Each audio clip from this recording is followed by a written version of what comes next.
Well, there it is. The first truly horrendous loss of the season for the Knicks. We went 47 games. 47 games before we had a truly hellacious, indefensible, just absolutely just awful in every way loss. Absolutely no arguing that was anything other than horrendous. There are no words for that loss other than horrendous. I mean, people are saying Taj was getting hacked in the end. How did that, like, yes, I know Randall got called for the push in the back in against Philly, but that's not a call you're going to get there. And I don't want to hear about. I don't want to hear that this game is the fault of the refs when they just lost to a team that had the worst record in basketball. When they lost to a team that had the worst record in basketball and they were up by 18 points, when they were up by 10 points in the fourth quarter, when at one point that they were out shooting this team 52% to, I think it was 37% from the field. When like their defense was good enough to win for the most part, and I'll get to a couple things that irked me the wrong way. Just no excuse. There was no excuse. They gave up 32. So they gave up 31 in the second, and they gave up 32 points in the fourth quarter. So maybe their defense wasn't good enough to win. I thought they actually played some spirited defense throughout the night, but look, no, I'm not gonna call him out. Nobody played well.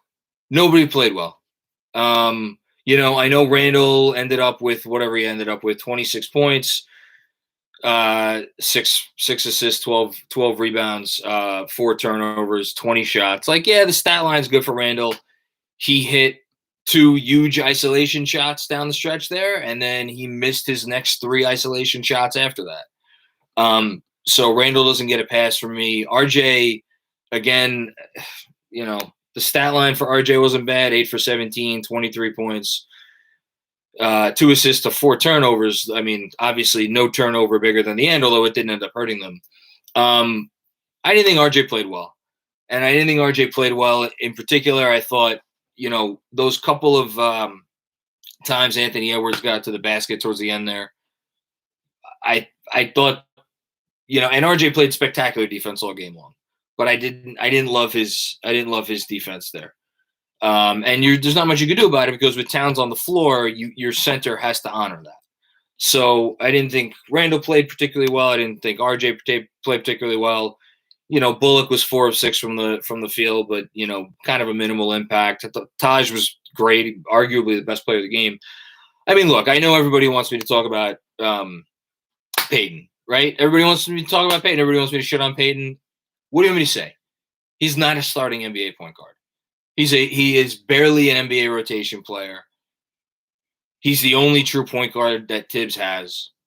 You want to say that they should have gone down the stretch with Burks in the game instead of Peyton? Fine. Okay. I can't sit here and be like Elfrid Payton's the reason we lost this game, or that Tibbs is the reason they lost the game because he left Elfrid in. This was a team loss. They did not make enough plays.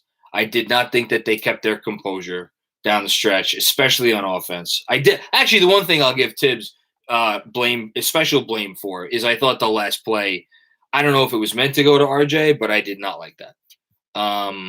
He has not hit that shot all year. A fadeaway 18-footer, that's not RJ's shot. Greg Film stuff. This is embarrassing. Can't call yourself a playoff team and lose to a team like this. They should have made adjustments on Edwards down the stretch. I mean, you can call yourself a playoff team and lose to a team like this. The Clippers lost to the fucking Magic last night, and the Magic have like 3 NBA players. At least this Timberwolves team allegedly has like 5 NBA players, 6 NBA players. So these losses happen, and actually, it's kind of astounding that we're sitting here and it's again game 48, and this is really the first one of these losses that we're talking about all year. But can the Knicks afford to lose these games? No, the Clippers can. Wixel Metellus in the super chat. Why was Payton in the fourth quarter? We haven't seen this bum for the fourth for weeks, even when Rose was out. So what the fuck was Tibbs even thinking? Here's my thinking as far as to what Tibbs was thinking. Tibbs was thinking he was because he went without bringing Payton back in the game for a while. He had Burks in there running the show, and it was Burks, Bullock, RJ, Randall, and I think it was Taj. And we've seen Tibbs go to that lineup as a closing lineup late in games, time and time and time again. And I'll have to go back and I'll have to go look at the possessions, but it felt like they went a couple possessions in a row where they didn't really get great shots. And he felt more reliable with his point guard in the game. Now, you could turn that on its head and say, all right, great. Elfrid Payton was in the game late. What did he do for you? He did positively nothing. I think he airballed a 3-footer, which is tough to do. Obviously he had the very costly turnover, the extraordinarily costly turnover. That was on a busted play, but still, if you're the point guard, if you're in the game because you're the point guard and you're in the game because your head coach trusts you as the point guard, you can't ignore the backside there where Edwards got that steal, and that's a gift of 2 points in the fourth quarter. He was bad. What is his final stat line here? Elfrid Payton, final stat line, 6 of 12, semi-miraculous. He actually made his only 3-pointer, got to the line 5 times. It's funny. His stat line is not as bad as some other stat lines. 4 assists to 3 turnovers, 17 points. I mean, look, again, what do you want me to come on here and say? That Payton's terrible? Yes, Payton's not good. He shouldn't be starting. He should be playing, 10 minutes a game for some team, us, some crappy team. It doesn't matter. But I can't put this loss all on Elfrid Payton. I can't. It's not all on Elfrid Payton. Here's if you want to, we've seen how shitty point guard play has affected this team all season long, and Tibbs has figured out a way around it. And with Rose out, and Quickly was not good tonight. He was 0 for 4. He really didn't have a great command of the offense. This is the guy that he was left with. I'm not going to put it on Tibbs any more than I'm going to put it on anybody else. It was on Tibbs as much as it was on anyone. Michael Aaron, comment in super chat. I had this really great, positive, hopeful message copied and pasted. Copied and ready to paste in here after we won. I'm going to save it for another night. Please do. I had a bad feeling about this game all night. That's the other thing. Even when they were up 17 and I think briefly up 18, they weren't playing well. Their offense wasn't crisp. Their defense was fine. It was good, between fine and good, but they were giving up a few too many uncontested threes. I never had the sense that this game was put away. Briefly in the fourth, I thought they would pull away, but even then, it was a brief feeling. Overratedness. I respectfully disagree with Macri. You don't have to respectfully disagree. It's a rough ending, but it's not about that. The fact that they're unable to hold a lead with Payton, it's a pattern. Yeah, no, it's a pattern. But they don't have a lot of other options. They don't have a lot of other options, and I know nobody wants to hear that. God, just think. We had a comment in my halftime Zoom where, what does it say about this team and this roster where the Rose trade, that's a trade that a lot of people don't want them to make. And now we're talking about Derrick Rose as like, oh my God, can they please just get Derrick Rose back? And I don't know if that's fair or accurate, but I'm a bigger believer in Point Burks. I like Point Burks. I think he would have been better off going with Point Burks down the stretch. God, it's just it's so frustrating to watch an NBA point guard play like that. It really is. And I don't blame anybody who does pin the loss on him. I just can't pin it all on him. I pin it on the team. This is a team loss. We have another. What do we have else here? We have something else here in the super chat. Robert McGinley, thank you for your contribution. I appreciate it. And we also have here CT Pittman. Thank you, CT. There's still a lot of fundamental things wrong with this team 48 games in, like the predictable dribble handoffs that get picked 2-3 times a game. Yeah, those are there. But again, the predictable stuff is because in order to do fun, creative stuff on offense, you have to have players who can do some stuff on offense. And they're limited. That's why this team was picked to win, 22 games this year, because they just don't have a lot of offensive talent. Randall has become an all-star. That's their offensive talent. And I think Burks has had a really nice year. Best year of his career for sure. On balance, when he's been healthy, I think at this point you could argue, Randall's first and RJ's second, despite the fact that he had just a really rough game today. Burks he hasn't been their second best offensive player, but he has been their second most consistent offensive player, because RJ now, he had a little bit of a drought to start the year. He had a drought after he got it going, a mini drought in the middle of the season. And now he's kind of back in a mini drought now, because that last game against the Heat was not good. And again, I'm sorry, tonight wasn't pretty. I know he hit a bunch of threes, which was nice. And you love to see that. Let me get some we got some other comments here in the super chat. Let me make sure I get to all of them. Emil Boumansor. I hope I got that right. I don't understand why Quickly and Burks don't see the court longer in the fourth. I don't understand how Tibbs doesn't value their impact late in games. I don't think it's about valuing their impact. I think it's about trusting them. I think he has a trust thing with rookies. And I think, it's not just him. We focus that it's just on him because A, he has the reputation that he has, and B, we have seen it all year. But all coaches in the NBA do this. Coaches in the NBA, they take a while to trust rookies and young guys. And Tibbs doesn't trust Quickly yet.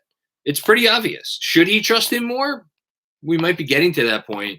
But, it all season long, I've been kind of maintaining the same thing. And look, we haven't had one of these post games in a while where people have come in and be like, Tibbs, lost this game. This that. That's because he's been a good coach. He's been good. Tonight was not his best night. I'll give you that. Tonight was not his best night because here's the thing. It's tougher to question the buttons he pushes when they usually turn out well. And more often than not, they have turned out well because you feel like the games that they've had a chance to win, that they've won, and the games that they've lost, it's like it's not on him. So, yeah, that's all I have to say about that. Make sure I get everything else from the super chat because I feel like they've been coming in hot and heavy here. Jeremy Anselson. It's a team loss, but Elf brings the whole team down, just clogs everything up. I completely agree with that. I cannot imagine if you're a player on this team, you feel okay when Elf does some of the stuff that he does. It's indefensible. Al Diddy. I'm not watching this game till Tibbs gets his act together. We have a 10-point lead twice this game and lose it twice whenever Elf comes in. Ridiculous. I don't know. Vivek with a good comment here. This loss is really due to a lack of concentration. I completely agree with that. I think that's probably, maybe I haven't read all the comments, but I think that's Stevens Guillaume speechless. Yeah, I'm speechless too. It's really, I mean, I'm talking, but this one hurt. This one hurt. In some ways, this hurt more than the Brooklyn game. In some ways, this hurts more than the Philly games. In some ways, it hurts more than the Miami game because here's the thing: those teams are well. One was in the finals last year, and the other two are contending for the championship this year. I do need sleep, Barry. Thank you. I have a newsletter still to write. I've not written word one of tomorrow's newsletter because I was going to write it all on tonight's game, which should be fun now. Forgotten NYC. Confused about this loss. Everyone played super well, but a blown 18-point lead, not being able to get stops down the stretch is why we lost. Here's the thing. I get looking at the box score and saying that everybody played well. Good stat lines does not equate to playing well. This Minnesota team, let me check where they're ranked right now. in the league for regular season defense. They have to, if they're not 28th or 27th, they're 27th. I'm looking it up right now. They are a glowing 27th in defense. They are 14 defensive rating, which means they give up 114 points per 100 possessions. That's the team you're dealing with here. So, like, I can't, like, if you're Julius Randle and you're RJ Barrett and you're, Alec Burks, like, you're supposed to put up good stat lines against this team because they don't play defense. God bless Clyde. During the broadcast, he was making a joke of it in a way that was almost disrespectful, and he's not a disrespectful guy. When he was like, look, folks, the Timberwolves are playing some defense. It's that rare. It's that rare that this Timberwolves team plays any defense. So if you're Randall and Barrett and these guys, like, damn Skippy, you should come up with these stat lines tonight. But I did not think there was like an extra something on offense that they were missing. Again, I thought their defense was okay for most of the night. The defense slipped late. And again, I even thought the defensive lapses were due to a lack of concentration. I really do. Vivek nailed it here. They really lost their concentration late. CT Pittman, do you think fatigue is an issue on defense? I think Julius and RJ played almost the entire third quarter. Pretty sure RJ played 40 minutes. Yeah, RJ played 40. Randall played. I'm sorry. There must be an error in the MSG Go box score here because it's telling me that Julius Randle played 63 minutes and 15 seconds in this game, which I feel like is not accurate. I'm going to actually snap a picture of this because that's fucking hysterical. Maybe the MSG Go thing is trying to tell us something. Anyway, yeah. Do I think fatigue is an issue? I don't know. They had yesterday off. No. Honestly, no. It's the Timberwolves. Beat the fucking Timberwolves. Michael Aaron, do you know? Hey, Michael, what's going on? Do you know where we rank in free throw attempts per game? It feels like sometimes we're dead last. Yeah, like they don't draw enough. Some guys draw contact, obviously, but not enough. They could draw more contact, especially how much they live at the rim. They got to the line 17 times tonight. They missed 5. That's more the issue for me. Robert McGinley, tonight's an example of why I wish we were more aggressive at the deadline. Hard to believe there was no guard who could help our rotation out. Again, there were guards. Fournier is a guard, but Fournier is not a guy who's going to do anything more as a ball handler in terms of penetration. And Fournier, here's what Fournier could do. Fournier could create his own shot for you. And you want to tell me late in the game that they could have used someone else besides Julius Randle to create his own shot? Absolutely. They could have. Do I want them trading for Fournier and then having Fournier create shots in a game like this down the stretch? Not really. I'd rather them run their offense. And that's if there's going to be another thing I'm going to criticize Tibbs for this game, it's that they just they went ISO Randall late. And I'm not that's not Randall. That's the team being like, all right, our shit isn't working. We're just going to go to you. And look, he's been great this year. He's an all-star. He hit a couple of those shots, but not a lot of creativity down the stretch in terms of what they were doing on offense. I just, it's one loss.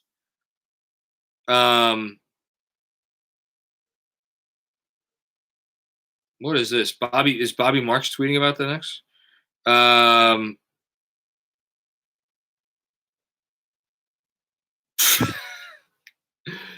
So Bobby Marks apparently went on the radio last week and said that the Knicks were cool again, but also said you're a guaranteed lock for the top 10. I'm guessing the top 10 in the draft. Just depends if it's the play-in or the 4 to 6 range. I think Bobby Marks is a fucking asshole if he thinks that. I don't could this loss spiral into something more? Sure. Do they have a tough schedule down the stretch? Yeah, they have a tough schedule down the stretch. To say that, I don't know if he's joking or not, but to say that the Knicks after tonight are a guarantee for a top 10 draft pick, that's That's asinine. And I hope he's kidding. Maybe another NBA team should fucking hire him to make the worst trade in the history of trades. Anyway, Rashawn Brown must be late to the party. Why are we not talking about Tibbs' rotation decisions? We were talking about him before. He said top 10 for playoffs. Oh, okay. All right. Well, then I apologize, Bobby. Mea culpa. Robert Cross. What does Elf Payton have on Coach Tibbs? His inclusion in the rotation is mind-boggling at this point. He provides little to no value when he's on the court, but other than that, he's useful. Yeah, what did I say on the other day? He should be handing out Gatorade cups. Yeah, I wanted them to trade Elf at the deadline. I don't know what else you want me to say. I wish he wasn't on this team. I don't know how many other ways to say it. Jordan Montero. RJ played terrible defense on Edwards to close out the game. Yeah, I mentioned that. I don't know about terrible, but it wasn't good. Also, is Elfrid Payton the most hated Knick of all time? Not for me. He's in the top 5 though. He's climbing up there. He's in the top 5. He sucks. He's not good. What else we got? I'm gonna take some more questions. I'm gonna get out of here because, like I said, I have to write a newsletter, and I have not written word one of it.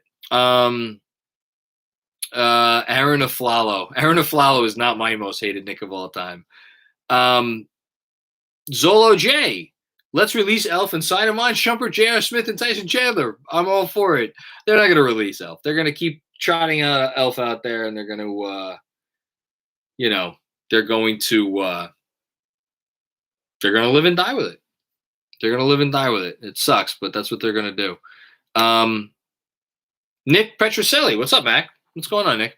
I don't know how I feel about RJ taking the final shot anymore. Would much rather see Randall or Burks take that shot. Yeah, I don't. I want to see their setup again for that final possession. I didn't love it at all. You got to win the game, and I think Randall gives you the best chance to win the game in that situation. I know he had missed his last several shots. It didn't look. I know once RJ got the ball, it did not look like there was a pass back to Randall. I think once RJ got the ball, he was going to take the shot. If anything, I would have liked him driving and putting a little pressure on the defense and try to get to the line. Would have preferred that. I didn't like it. I didn't like it one bit. So yeah, good comment. Kane Marco. I really hate losing games like this. Me too. Especially when it's only because Tibbs is the basketball equivalent of Rex Ryan. He's only good for defense. I'll give Tibbs a little bit more credit from that. But you guys know I'm a Tibbs supporter, so, I think games like this are a reminder of how limited this roster is. You could say that the game is a reminder of that Tibbs is like not a great coach. That's, it's one way to look at it. To me, the game is more a reminder of like they just don't have the offensive firepower to put teams away. And the fact that we're sitting here and we are apoplectic. We are apoplectic about I am apoplectic, admittedly apoplectic, about a team that has already exceeded their preseason win total. And tonight was the 2/3 mark of the regular season. So if you want some perspective, there's your perspective. I don't really feel like giving perspective right now because this loss sucked so much. But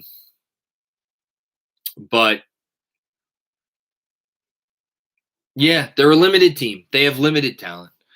Robert Cross. Oh wait, I already got that comment. I still don't know what Elfrid Payton has on Tibbs. Make sure I got this one. CT Pittman, is it true about Lance Stevenson working out with the team? If it is, I haven't heard it. Yeah, that's really all. Michael Aaron, limit RJ's minutes? ?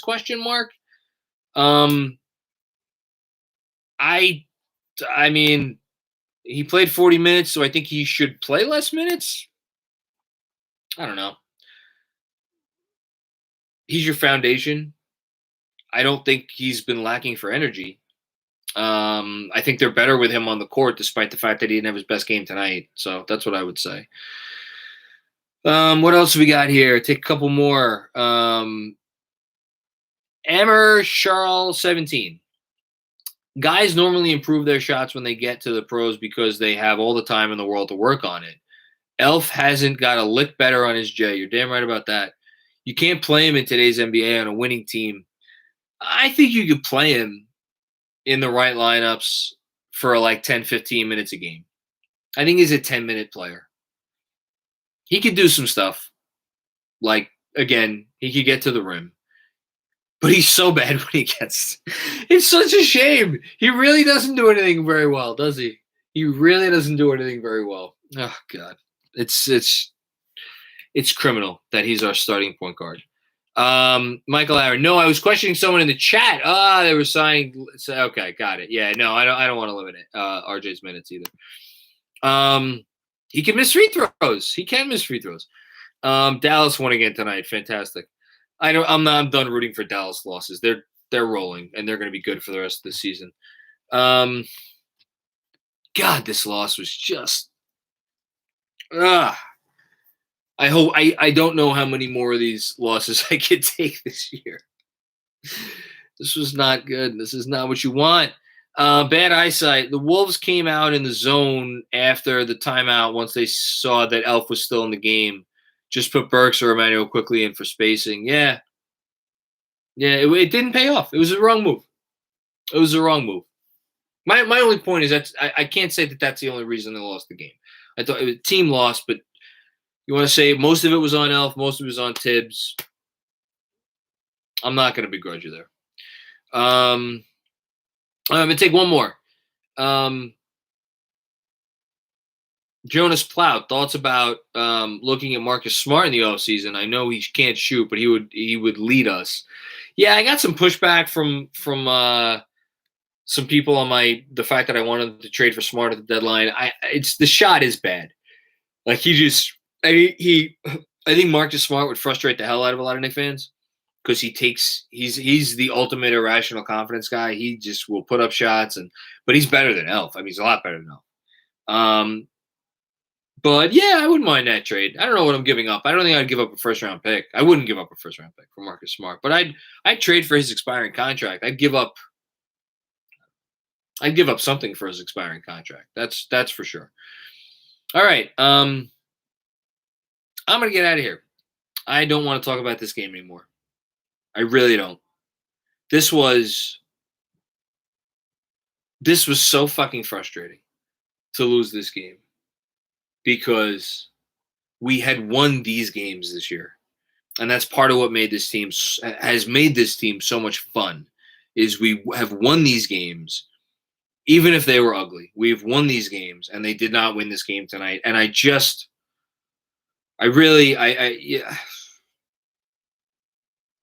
hope this does not snowball.